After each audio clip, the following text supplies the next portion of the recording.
Transformation log number 230. I think a lot of couples see challenges as things that shouldn't be happening. You know, we shouldn't have conflict. We shouldn't have misunderstandings. We shouldn't have conflicting needs. Challenges are bad. That means something's wrong with us. And so then people avoid them and or even end the relationship when they feel they've reached some threshold. And so what really changed for us was this belief that relationships are for learning. And so challenges are something that's presented inside of the relationship to learn both spiritually, emotionally, mentally, and now we embrace all things as some kind of a gift, some kind of a lesson. Welcome to Stellar Life Podcast. Get inspired and live out loud. From love, freedom, and success to having it all. Here's your host, coach, speaker, and shining star, Orion.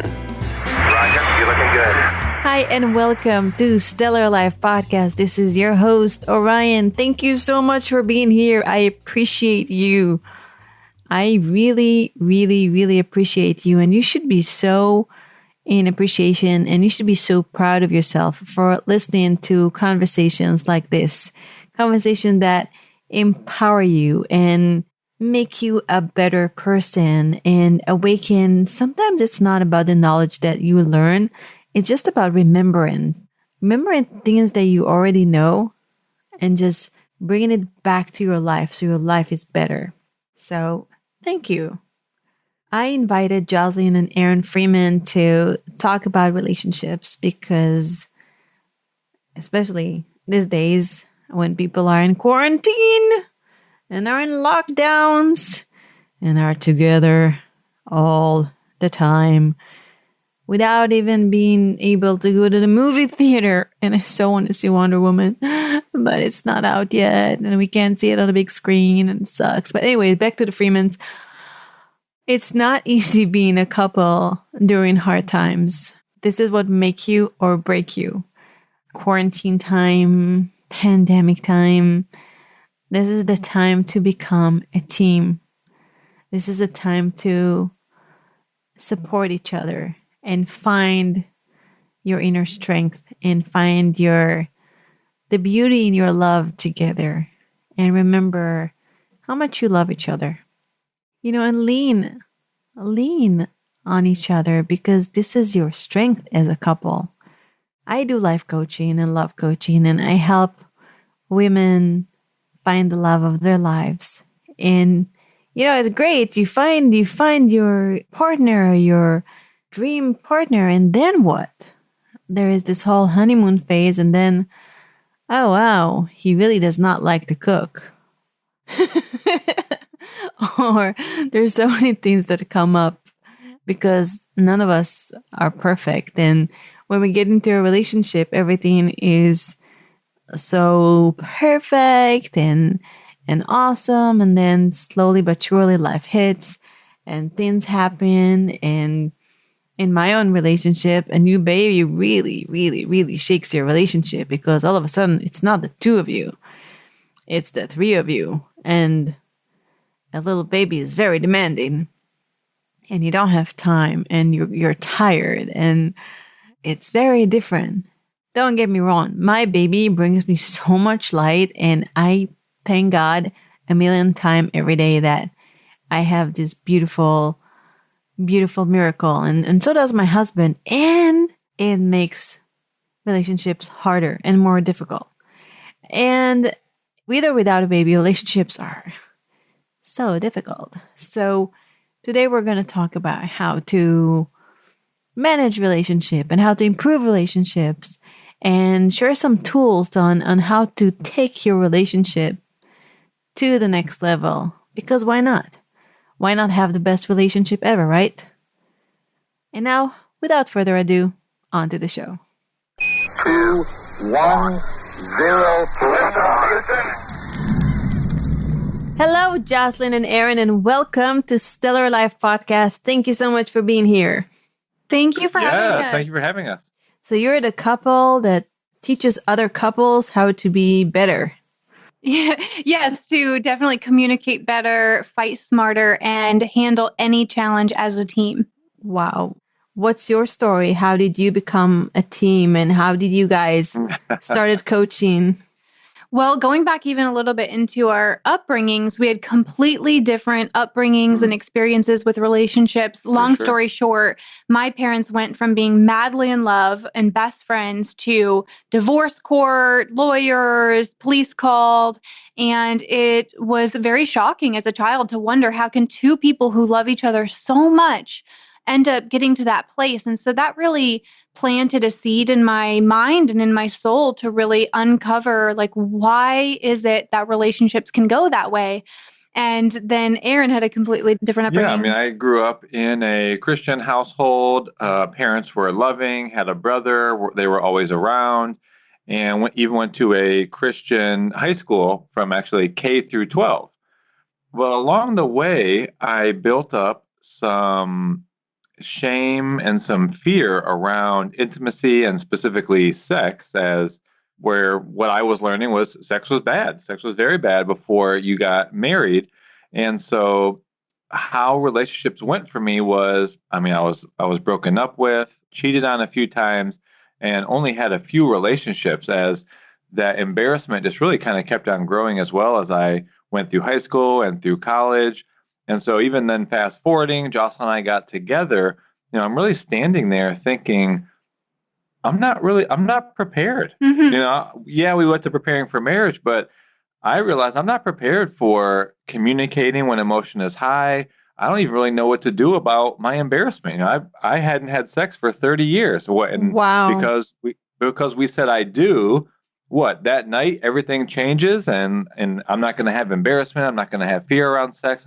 So we just really realized the necessity, not only from our past, our upbringing, but where we were wanting to go. And what we didn't know is that we needed to pursue relationship skills together. And so that took us on a journey ourselves, and then just realizing from other people coming to us saying, what is this that you're learning? Like, how is it that you're communicating in that way, and you handle conflicts great? So we started teaching what we knew, and largely, our podcast and everything comes out of, we have the skills, but we practice it in our own life, and that's really where we share from. And Jocelyn, what was your dating life like before you met Aaron? Great question. Well, before I really started to do, quote unquote, the work and self-development, and before meeting Aaron, I was repeating a lot of the patterns that I witnessed my parents do, right? So definitely not healthy conflict, definitely not communicating my needs in a constructive way, definitely a lot of unhealthy beliefs about love and relationships, just this romanticized, Disney movie version of being loved and what I was, thinking a partner should be like. And it wasn't realistic, nor was it healthy. And unfortunately, a lot of couples still believe those stories, those fairy tales. And so I was repeating a lot of those patterns, and I attracted a lot of the same experiences over and over again, because life tends to show you the same experience over and over again, I believe, until you get the lesson. So it took me a good amount of time and a good amount of relationships until I was introduced to self-development. And then I went, oh, I'm attracting a lot of these same experiences, and here's the lesson. And then I really worked through a lot of that before I met Aaron, and then we continued that work into our relationship and still do. Nice. And who were your mentors? Well, we've always had mentors. I mean, the first place it started was we did the Landmark Forum. That was our first introduction to self-development. And so I guess that was kind of a seminar, but then we ended up doing a lot of their ongoing leadership programs. And so therefore we received coaches through those programs. And then ever since then, we've always had some kind of a coach or mentor in different capacities. Like we've had spiritual mentors, we have had business mentors, and we have always had people around us, whether we were paying them or more of an informal relationship of supporting us holistically our whole life. So we're always doing something to grow ourselves and our relationship. It seems very difficult to work together as a team and have a business together. What's your secret? Well, first I want to address that belief that it's difficult, because I don't think we have that story. I don't think we have that perception. I think that what we see it as is we definitely see it adds layers of complexity and different dynamics, but we believe in the power of like what we say about things, right? Like, so when people say marriage is hard, well, that's a story. Like language creates things. And so I would say marriage provides lessons. Marriage presents different challenges, but hard is an experience that's chosen. And so in terms of going back to your question about being in business together, I mean, how would you answer it, Aaron, about what the experience is like? Well, not just what the experience is like, but I also do acknowledge that it is very difficult for couples, primarily because I don't think, well, number one, there's the vision that you have for the relationship. And that's really what we want every couple to come and create, is a vision that represents what their relationship is here for and the experience that they desire to have together throughout this life. Now, that's one thing. And then it really is another thing to have that vision be a match that you can then also have it be a business. So either way, like any business, a CEO or its executive group is going to create a vision statement, because then all the people that are a part of that organization know their role, and they also know the actions that they can take to fulfill on that vision. So they're also inspired by it when they see their role and they're bought into the fulfillment of it. So that's what we think all relationships should have.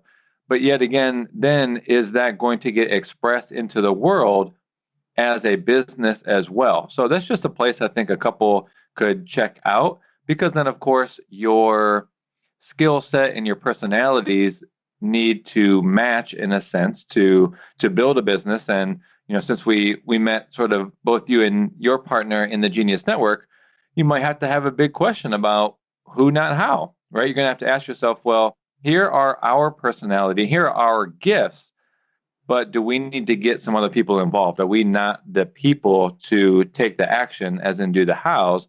Do we need some more who's to help us build this business? Mm-hmm. And I like what you said about a vision for the relationship, because people go and learn about how to take care of their health and how to take care of their business, because those things are not intuitive. There are the things that we know, the things that we know we don't know, and the things that we don't know. That's right. And we need help with that. And relationship is one of those. So it's super important to get a mentor, to get somebody to guide you. Absolutely. I love that piece of we don't know what we don't know. And I love the emphasis on the vision. And it makes me think of actually we take couples through, depending on what program they do with us, a relationship assessment. It's the number one relationship assessment in the world. It's existed for 40 years. It's research-based. 4 million couples have taken it. And the assessment shows people an objective result, not your interpretation of whether you think you're a great relationship. No, I'm a great listener. No, I'm a good communicator. It provides an objective result in all areas of relationship. And it made me think of how you said what you don't know that you don't know. And that's what the assessment provides. So you're so right. Like people can make a lot of assumptions about their relationship, their partner. And I think it's important to really look under the hood and really go into like what might be there that isn't, or what do I think is true, but maybe isn't. Smart. What changed in your relationship from the beginning till now? How long have you been in a relationship? How long have you been married? So we have been married 5 years, and we've been together since it's 2020. I don't pay attention to time really. So 7 years together. Nice. Yeah, similar. My husband and I, almost 8 years. Yes. And so what changed from the beginning till now? What did you have to go through in order to grow? I mean, many things. I definitely think a lot of what changed was our story about relationships. And what I mean by that is, I think a lot of couples see challenges as things that shouldn't be happening. We shouldn't have conflict. We shouldn't have misunderstandings. We shouldn't have conflicting needs.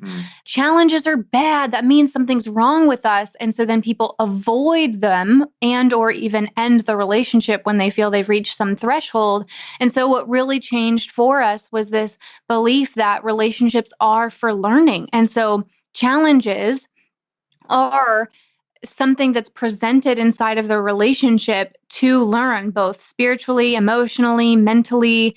And now we embrace all things as some kind of a gift, some kind of a lesson. What else? I mean, that's really why this book came about, why we birthed it, The Argument Hangover, because the first 2 chapters really dive into how do you see conflict differently? And what's the real advantage of conflict?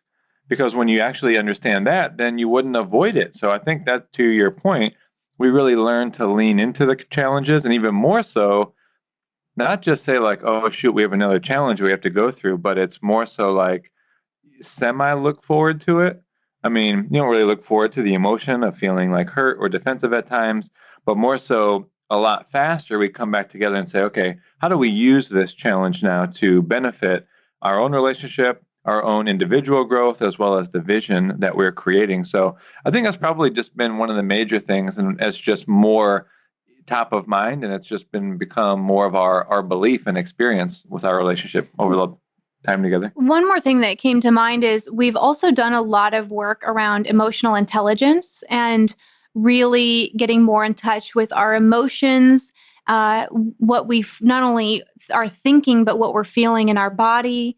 I know Aaron's done a ton of incredible work, and he talks to men a lot about is, really identifying and processing emotions as a male, and in society, you're taught to be the man. So we both have done a lot of that work. We've definitely transformed a lot of our triggers, our emotional triggers and our responses to those. That's what we cover a lot in the book as well. I mean, there's so much we've changed in our relationship. relationship. I think from a male perspective, just getting some additional language around what you're actually feeling. And I think that's one of the biggest challenges for men in the beginning, or both. You have some feeling, but if you're not used to expressing it, you're like, I just don't know. I'm just feeling this thing. And you actually, when you think about it, it's kind of like a kid. When a kid doesn't have a in-depth vocabulary, then it's harder for them to express what they're wanting to feel. That's why, parents, I guess, can get intuitive that they know certain cries, but, we're adults. I guess we can't just cry and make noise anymore.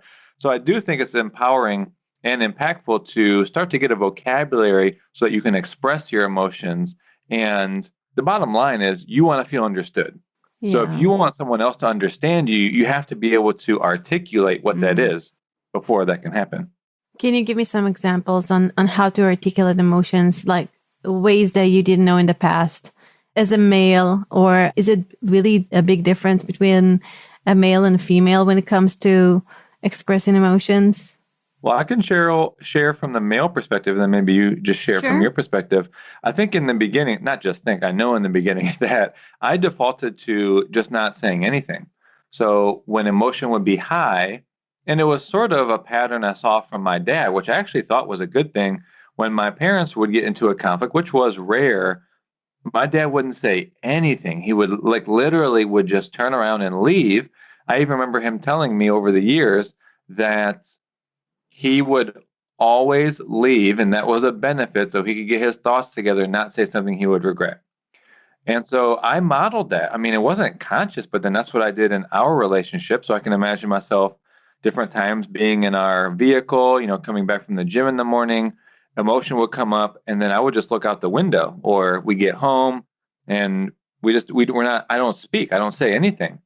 So to your point, I needed to start at least saying to Jocelyn, I'm feeling something, and can I have a few minutes to process it, to get my words around it? So that at least engages her, rather than the opposite was, I really pushed you away, which again, I'm thinking it was a benefit, but it had you feel isolated and shut out.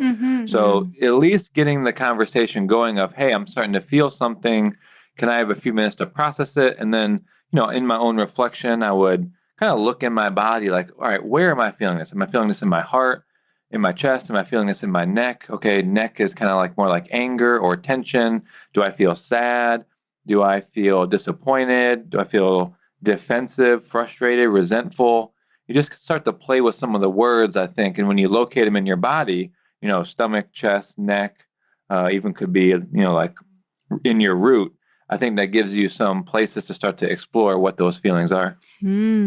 That's powerful. it's a really great practice to acknowledge your feeling. What do you feel in the moment? Because if you don't acknowledge what you feel in the moment, then something is just gonna keep bottling it inside, and at maybe a day or 2 days or even a week or a month later, all of a sudden you'll be all crazy and yelling and being mad at your partner because you never communicated that feeling back then and you never felt acknowledged. And now you go on in your head and you have all those stories about what's going on in the relationship and what he thinks about me. And then if you touch somebody's skin a little bit, it won't hurt. But if you touch an open wound and you just give it like the tiniest touch, it's going to be super painful. So if you let this wound stay open and infected with negative thoughts, then it's going to damage the communication. It's going to damage the relationship. So I thought it was really powerful what he said about taking that moment to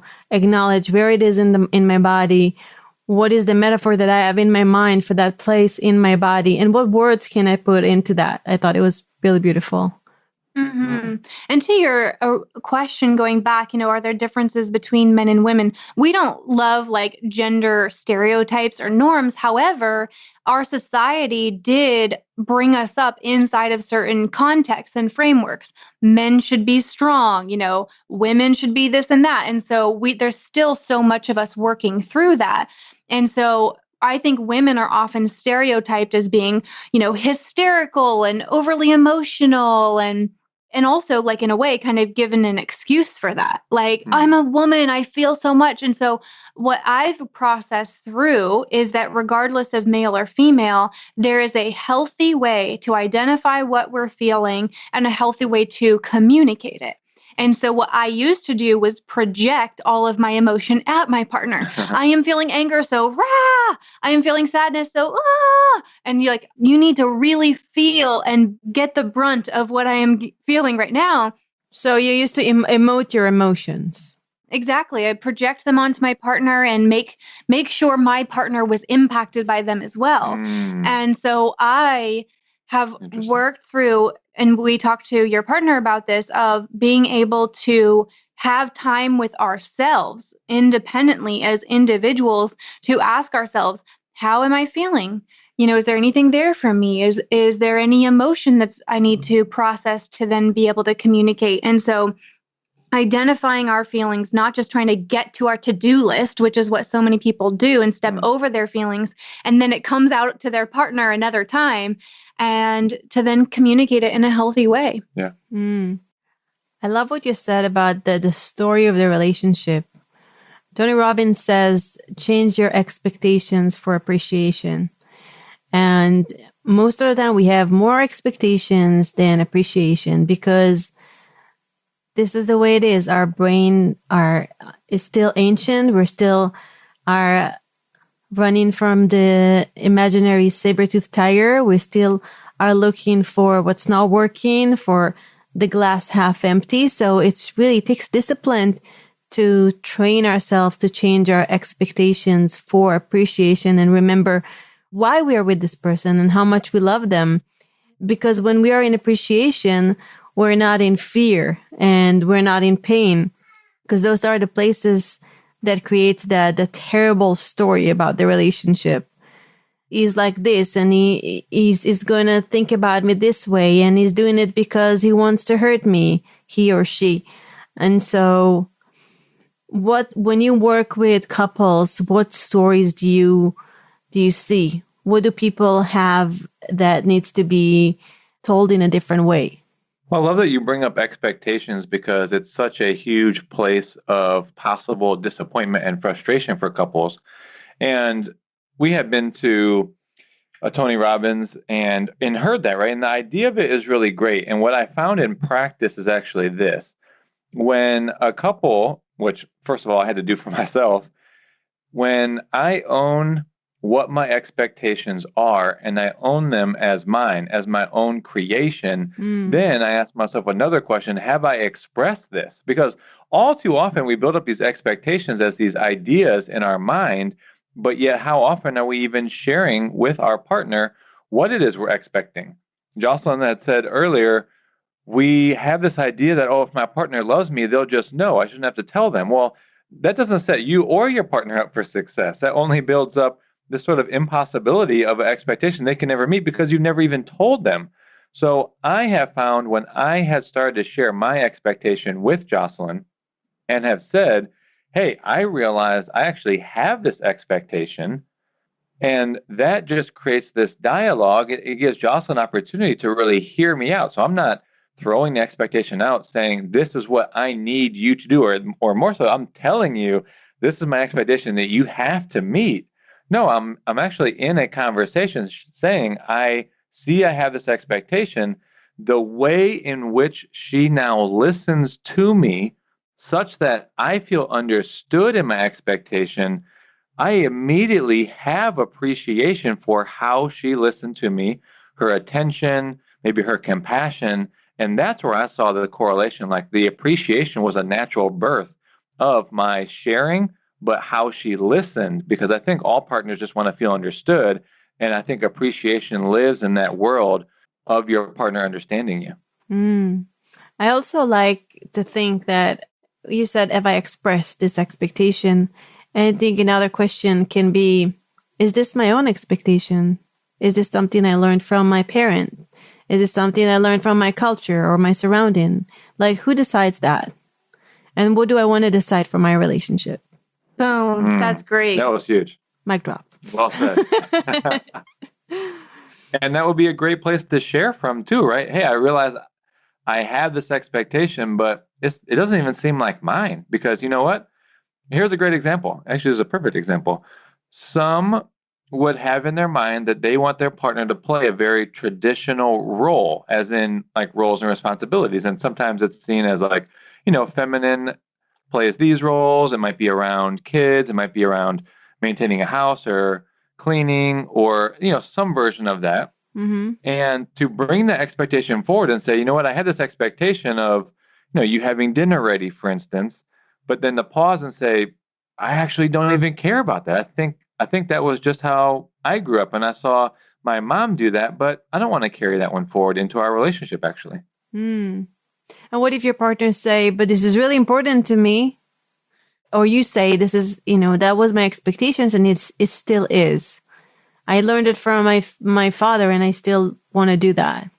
Yeah. Well, it's important that expectations don't become demands. Okay. And so an expectation should not limit or mean sacrifice for the other person, right? Mm-hmm.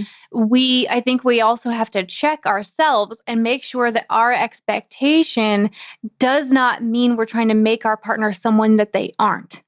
In a way, maybe it's actually looking, okay, if this is an expectation that is not a win-win, because we do believe that expectations can become a win-win for both people, but if it's not, like let's say the partner goes, well, that's actually going to make me be or do something that isn't me, then maybe it's looking at, okay, is there someone else that could be, not in a romantic sense, we're not saying like bring someone else into your romantic container, but is it an expectation that actually is more for a friend or more for a house cleaner? Like if you have this, I think some people still have an old-fashioned expectation about the house being clean and dinner being prepared. Thank goodness Aaron does not expect that of me because I don't enjoy cooking.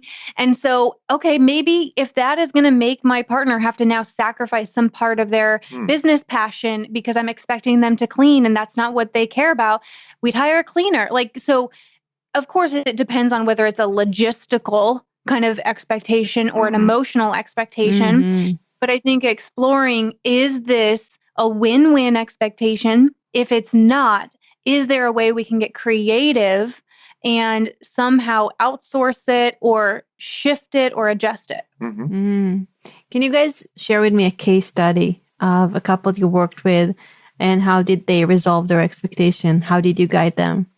Gosh, so many. I think that without giving away too many details of a specific couple, because we do really value privacy, I'd say one of the things that's been really common that's been actually coming up in 2020, just with everything that's been going on and has added a couple layers of complexity for couples, is different emotional expectations.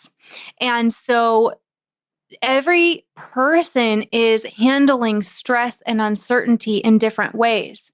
And so what we're finding is that many people are having unspoken and even sometimes unrealized emotional expectations of their partner about how they're going to support them, about how their partner's going to check in on them all the time, about how their partner's going to know that they had a tough day and that they need certain things in the evening, whether it's around emotional or physical intimacy or needing quality time. And so we're finding that because of the amount of stress and uncertainty right now, people are feeling more and having some emotional needs, and it may be different than their partner. So one partner may be, doing fine, kind of like, hey, I'm just focused on my goals, I'm doing what I want, and they don't have as much of a emotional need, and so they can almost feel like they're conflicting needs with each other. One person needs more quality time and the other person doesn't necessarily. Anything come to mind for you? Oh, yeah. Expectations can also change, and you never get to a place where you've expressed all of your expectations. I think I realize that, and something I want to share with the audience here too, because new expectations will arise based on circumstances. So Jocelyn, you gave a great example here. This quarantine season came up, and that allowed for, or you could say, sort of birthed new expectations. A great example being one couple that, let's say, had jobs and went off to jobs, or one stays home, maybe works a business while the other one goes off to a job. What happened in this year? They were both at home. So a new expectation came up that, I really need a certain level of separateness. Mm-hmm. Or, you're right there in the room, or we work at the same table now, and it's like, I need my time to be on calls, or I need time for myself, right? That was a new expectation that was now realized by a lot of couples. And so maybe you need to have one of you work at a cafe, maybe you need to get like a co-working type of space or something like that. And another one is around phone time, right? That's a huge one, social media. So even with all the time couples are together, what is then missing is the real quality and intimate time. So what they've now come to is, one has the computer in the bed with them at night, or they're still on their phone, or they have a TV in the room and they just watch movies. Well, a new expectation that's arose for couples is they want the bedroom to be a sacred space. So they have come to now agreements where, no phones in the room, turn phones off, let's say at, 8 p.m. The computers don't come into the room. We've even removed our TV. Actually, we haven't had a TV in our room in a long, long time. Mm-hmm. But expectations are going to arise based on conditions. You just have to be continuing to express them and then come to new agreements that allow it to be, as Jocelyn said, a win-win situation for both of you. Mm. Can you take me through some steps on how to dissolve conflict? How to dissolve it? So in the moment of conflict or afterwards? Both. Okay, because we actually break down in the book, The Argument Hangover, the 3 stages of conflict, because a lot of couples just think about conflict in general, and when it's too vague, you can't really access any change. So there's before conflict, during conflict, and post-conflict. So we have several techniques for all 3 stages written out in our book. So, man, to pick from one of them is always the tough part, because they're all like, it's like you don't want to pick one of your favorite children, right? You love all the principles the same. You don't want to admit they're your favorite. Yeah, exactly.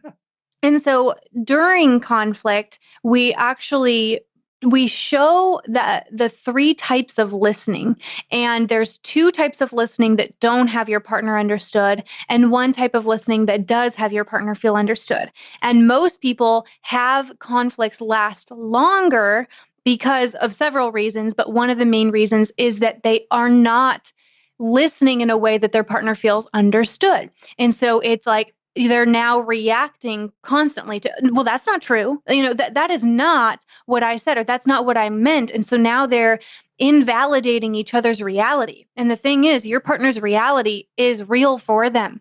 So why waste your time invalidating their reality? And so we give them the 3 types of listening. And that's what you want to focus on during conflict, is if, of course, with our other principles about how to stay in your body, how to stay conscious of what you're saying and how you're acting. But then also it's the way you're listening to your partner that can prevent it from becoming longer and longer, because you're just keeping your partner from feeling understood. And then do you want to talk about a post-conflict tool? Can you, before we go deeper, can you tell me what are the type of listening? Like, how do we become a better listener? Yes. Okay. So there's not listening at all is what we call it. So imagine 3 columns. So the left column says not listening at all. The middle column says hearing. And then the right column says truly listening. So under the not listening at all so for example, let's say Aaron said, I really just felt like what you said was rude. Not listening at all, my version of response to him would be like, oh, really? Well, yours was really rude too. So I didn't listen at all. I just reacted and got defensive. The middle one would be hearing, and that would be, he'd say the same thing. Hey, I feel like what you said was really rude and it hurt me. Hearing would be like, okay, fine, I won't say it next time. So I heard you, got it, whatever. I'm going to move on to chopping the vegetables now. Truly listening. Chopping the vegetables. Yeah. I mean, because, a lot of times couples are having these conversations in the kitchen.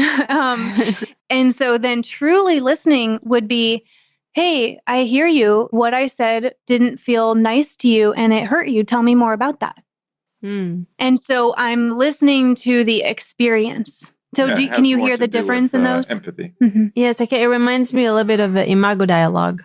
Yeah, we haven't studied that work. I heard it, like I hear you, and then you empathize and you repeat and you say it makes sense. And the whole point of the dialogue is not to tell your partner, I agree with you, or yeah, let's do it your way, but just have your partner feel listened to and empathize. And by you taking the time to repeat what they say and empathize and say, yes, it makes sense to me that you feel this way. Your partner feels heard. And sometimes it takes all the craziness out of the argument because we just want to be listened to. We just want to, sometimes we have this little 4-year-old that runs us, and this little 4-year-old just wants to be listened to. Like, mommy, daddy, please hear me. And we play it out in our own relationships. We just want to be heard. We just want to be, feel like the other person is getting us. So if he said, yeah, I got you, I got what you're saying, and he doesn't have to agree or not agree, but just he heard me, she heard me, this is already something that can resolve the conflict completely because it takes away the charge. I think it can be really helpful. I mean, really use this at your own discretion. But when your partner is upset and emotional and maybe projecting that emotion onto you, again, this comes from our own experiences as well. We don't share anything that's not from our own experience. But if you can just imagine that who's really talking is not this adult 20, 30, 40, 50-year-old that's talking to you. It's actually, as you said, a 4, 6, 7-year-old. Then all of a sudden, it's like you wouldn't yell at a child. You wouldn't invalidate a child. You wouldn't yell back at a child. And so when you can see that, well, who's actually talking to me is the innocence or the child within my partner and they're hurt, I think that can really just change your immediate compassion that's there for your partner. And so, again, just kind of a mindset shift just to kind of see your partner as a child that's really just asking for support. And I think you already said at the end of the day, they're asking for love. And again, it goes back to expectations, because if you expect your partner to be your rock and somebody who's got it all figured out and he's supposed to act this way, then you can't see beyond because you already categorize them. You put them in a box. You cannot see beyond. But if you look at your partner as infinite possibilities, and your partner can be super strong, he can be a small child, he can be super sexy, and he can be super boring. Like this is him. He's like everything. He's infinite. He or she are infinite possibilities. And you keep your mind open, then you won't have all this judgment, and you'll be able to listen better and react better. I love that. That's beautiful. Yeah. Mm-hmm. So in COVID-19, man, it affected our relationship. I think it affected everyone's relationship to a point. Just not being able to go out to the movie theater. God, We missed that. We love movies so much. That was a big thing for us too. That's funny. We literally, one of our favorite things to do is go to the movies. And yes, we do sneak in healthy snacks. I'm sorry to say it. Yeah, and not being able to go to the movies, like going to the supermarket. Like we used to go to Trader Joe's or Whole Foods together, and we freaking loved it. We loved going to the supermarket together, and now you go and everybody's wearing masks and are afraid of each other, and it's so weird. It's so weird. Like all of the things that were like our things that were outside of our home are being taken away. All of a sudden there are lockdowns. Now we also have a sweet baby. That's different too, because now there is a third little person with humongous personality in the house. And everything is shifting. Like for us this year was like there's so many adjustments that we need to do, and in order to ignite the fire and keep it together, and plus the stress of the uncertainty of what's going on, it's so much. And if you look globally, a lot of people are suffering, whether or not they're in a relationship. So for the people who are, because we're talking relationship right now, what do you do to keep the balance, to take your relationship to the next level while you're in lockdown, to ignite the fire and be romantic while you're in quarantine, and while the baby is screaming? Right. It's great you say this, because at the beginning of quarantine, we were right away paying attention to what's happening in our couples community and what's coming up for couples around the world. And what we would say to couples is that this time, which is still not even really over, right? At the time we're recording this is the end of 2020, this time will either strengthen you or strain you. And it's all coming from the decisions that you're making. And what's interesting as well about the time we're recording this is that this winter time frame, November, December, January, is the biggest time of the year that couples are reflecting on their relationship and their life, and either choosing to end their relationship, not put in the work, or to put in the work and put in effort and intentionality into the relationship and kind of reclaim and recreate the relationship. And so it couldn't be more important for couples to be listening to this episode, because we encourage you not to choose the ending the relationship path unless you have done at least a year of conscious, intentional work on the relationship. Because you will just bring it into the next one. You just will. If you didn't get the lessons available to you in this relationship, you will take it into the next one. So changing the partner, changing the partner is not the solution. And so, of course, I think it's an important disclaimer, unless something abusive is happening, right? I think that goes without saying. We're not saying tolerate any kind of physical or emotional abuse, okay? So that's important to say. But besides that, anything else that is within the boundaries of things that can be worked on consciously, we say now is the time to double down on learning what we call relationship skills. And that's why we were talking to your partner in life about how men really resonate with our content, because we are skill-based. So now is the time to focus on learning those skills. Behind any relationship challenge is a missing relationship skill that can be learned. So you learn the skills, and I think part of learning the skills of a relationship, like you said before, is working on yourself. So many times we are stressed. We are not handling ourselves. We are not in balance. We are not in a place of, maybe we're in a depressed place or in a place of unhappiness. So we just take it out on our partner. It's easy to point a finger, and sometimes it's better to take that finger that you're pointing and just point it back to yourself and see, how can I make myself happier? How can I take care of my emotional world? How can I take care of me? How can I be more joyful? Because when you're feeling more joyful, more in balance in your body, maybe you need to, go for a walk, take a stretch, breathe, do something to take care of yourself and change your physiology, you change your focus, and then you go back to your partner and you are better. You smile. You have the capacity to listen. Because when you're only in your head, you don't have the capacity to listen or do any of those techniques that are amazing that you are teaching in your book. because you're too much in your head, right? Yeah, and I think as one of the things you're really speaking to, we've been talking about expectations. You can't have the expectation that your partner is in charge of your emotional state. And like that's just an unfair expectation that they are the ones, their actions, their behaviors are what is going to be required for you to feel happy, to feel loved, to feel supported, to feel fun, free, express joy. That's really an impossible expectation for your partner. And to your point, should be why you seek these things out to, make yourself happy or find out what is just going to have you feel alive and connected today. And then you're the one that's bringing the decision and the choice and the power back of your experience of life to within yourself and not putting it outside yourself anywhere, even to your partner. I think another thing is to give what you want to receive. If you want more love, then give more love. If you want whatever you want from your partner, if you give it back to them times 10, then it's going to elevate the relationship no matter what. If you want romance, then create more romance and block it on your calendar or find a way, be resourceful.